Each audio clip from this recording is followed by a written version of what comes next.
നദികൾക്കിടയിൽ വിരിഞ്ഞ മഹത്തായ ഭൂമി. ലോകത്തിലെ ആദ്യ നഗര സംസ്കാരങ്ങൾക്ക് ജന്മം നൽകിയ ദേശം. അതാണ് മെസൊപ്പൊട്ടേമിയ.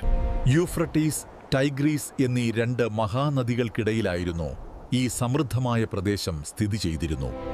മെസൊപ്പൊട്ടേമിയ എന്ന വാക്കിന്റെ അർത്ഥം നദികൾക്കിടയിലെ പ്രദേശം എന്നതാണ്. ഇന്ന് ഈ പ്രദേശം ഇറാഖ് രാജ്യത്തിന്റെ ഭാഗമാണ്.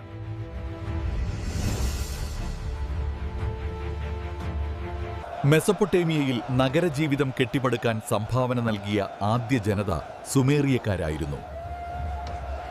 മെസൊപ്പൊട്ടേമിയൻ സംസ്കാരത്തിലെ പ്രധാന നഗരങ്ങളായിരുന്നു ഉർ, ഉറൂക്ക്, ലഗാഷ് മുതലായവ. മെസൊപ്പൊട്ടേമിയക്കാരുടെ എഴുത്ത് സമ്പ്രദായം ക്യൂണിഫോം എന്ന് അറിയപ്പെട്ടു. ഈ ലിപി വികസിപ്പിച്ചത് സുമേരിയക്കാര് ആണ്. ആപ്പിന്റെ ആകൃതിയിലുള്ള വെഡ്ജ് ഷേപ്പ് ചിത്രലിപിയാണിത്. കളിമൺ ഫലകങ്ങളിലാണോ അവർ എഴുതിയിരുന്നത്.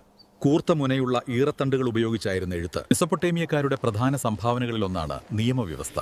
സുമേറിയൻ ഭരണാധികാരിയായ ഡുങ്കിയുടെ കാലഘട്ടത്തിലാണ് നിയമങ്ങൾ ആദ്യമായി ക്രോഡീകരിക്കപ്പെട്ടത്. പിന്നീട് ഈ നിയമങ്ങൾ കൂടുതൽ പരിപോഷിപ്പിക്കുകയും വികസിപ്പിക്കുകയും ചെയ്തത് ഹമ്മുറാബിയാണ്. ഹമ്മുറാബിയുടെ നിയമസംഹിത ലോകത്തിലെ പ്രാചീനമായ നിയമരേഖകളിലൊന്നായി കണക്കാക്കപ്പെടുന്നു. മെസൊപ്പൊട്ടേമിയക്കാരുടെ മറ്റൊരു പ്രധാന സംഭാവന ശാസ്ത്രത്തിലും ഗണിതശാസ്ത്രത്തിലുമായിരുന്നു. അവർ ചാന്ദ്രപഞ്ചാംഗം രൂപപ്പെടുത്തി. സൂര്യഗ്രഹണവും ചന്ദ്രഗ്രഹണവും കണക്കാക്കാൻ അവർക്ക് കഴിഞ്ഞിരുന്നു. ഗണിതശാസ്ത്രത്തിൽ ഹരണവും ഗുണനവും പോലുള്ള അടിസ്ഥാന ക്രിയകൾ അവർ വികസിപ്പിച്ചു. മെസൊപ്പൊട്ടേമിയക്കാരുടെ ആരാധനാലയങ്ങൾ സിഗുറാത്തുകൾ എന്നായിരുന്നു അറിയപ്പെട്ടിരുന്ന. പ്രധാനമായും നഗരങ്ങളിലാണ് ഈ ആരാധനാലയങ്ങൾ പണിതിരുന്നത്. ഇങ്ങനെ നദികളുടെ ഇടയിലുള്ള സമൃദ്ധമായ ഭൂമിയിലേക്ക് മനുഷ്യചരിത്രത്തിലെ ആദ്യ നഗര സംസ്കാരങ്ങളും ആദ്യ എഴുത്തും നിയമവും ശാസ്ത്രവും വിശിഷ്ടമായ ക്ഷേത്രങ്ങളും പിറന്നു. മെസൊപ്പൊട്ടേമിയ മനുഷ്യരുടെ സംസ്കാര സമ്പത്തിന്റെ ജന്മഭൂമിയായി ഇന്നും പ്രകാശിക്കുന്നു.